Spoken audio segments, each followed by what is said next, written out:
Olá, turma, Vanessa, professora de Física. Nesse vídeo, nós vamos resolver um exercício sobre dilatação volumétrica.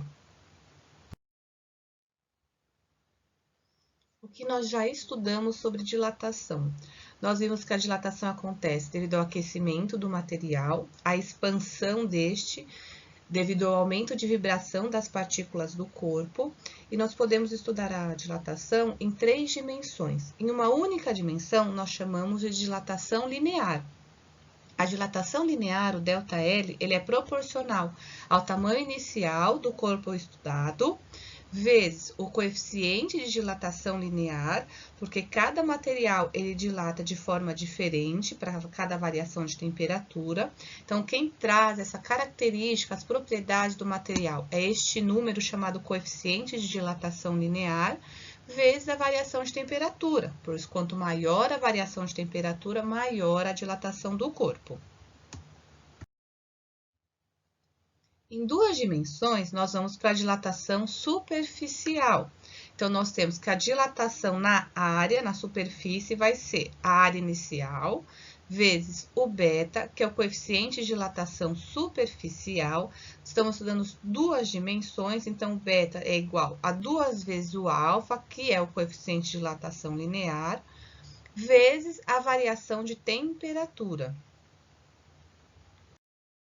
E, finalmente, a dilatação volumétrica, nós estudamos a dilatação em 3 dimensões.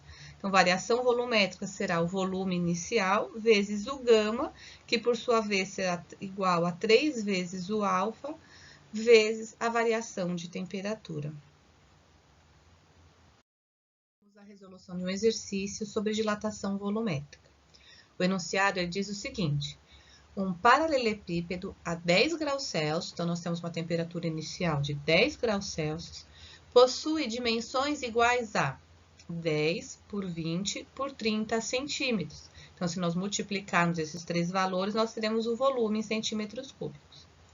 Sendo constituído de um material cujo coeficiente de dilatação linear é 8 vezes 10 a menos 6 graus Celsius a menos 1. E, a princípio, ele pede para determinar o acréscimo de volume, ou seja, a dilatação volumétrica, quando sua temperatura aumenta para 110 graus Celsius. E aí, nós temos a temperatura final. Precisamos ficar atento, que aqui ele nos fornece o coeficiente de dilatação linear, ele nos fornece o alfa e não o gama. Então, nós temos que calcular, a princípio, o coeficiente de dilatação volumétrica. Gama será 3 vezes o alfa. 3 vezes o 8 vezes 10 a menos 6. 3 vezes 8, 24, vezes 10 a menos 6 graus Celsius a menos 1. Temos que obter o volume inicial, que é 10 vezes 20 vezes 30, 6.000 centímetros cúbicos.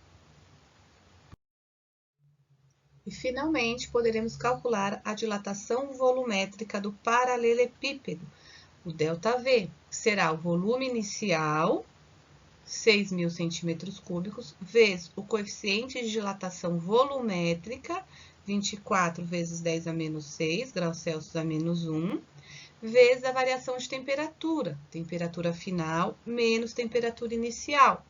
Nós temos temperatura final 110 graus Celsius, menos temperatura inicial 10 graus Celsius.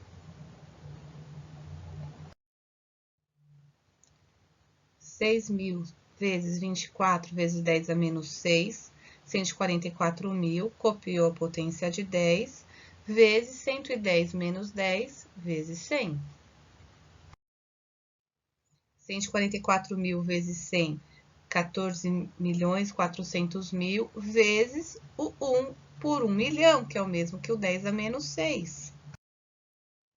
E assim obtemos a dilatação volumétrica do paralelepípedo, que será 14,4 centímetros cúbicos.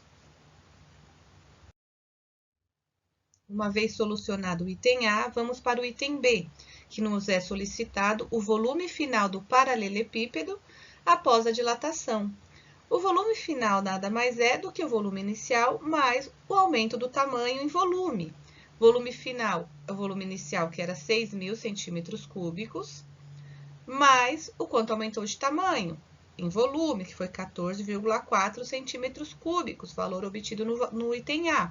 Então, 6.000 mais 14,4, finalmente chegamos que o volume final é os 6.014,4 centímetros cúbicos. E assim nós resolvemos o exercício de dilatação volumétrica. Até mais, vejo vocês num outro momento. Um abraço.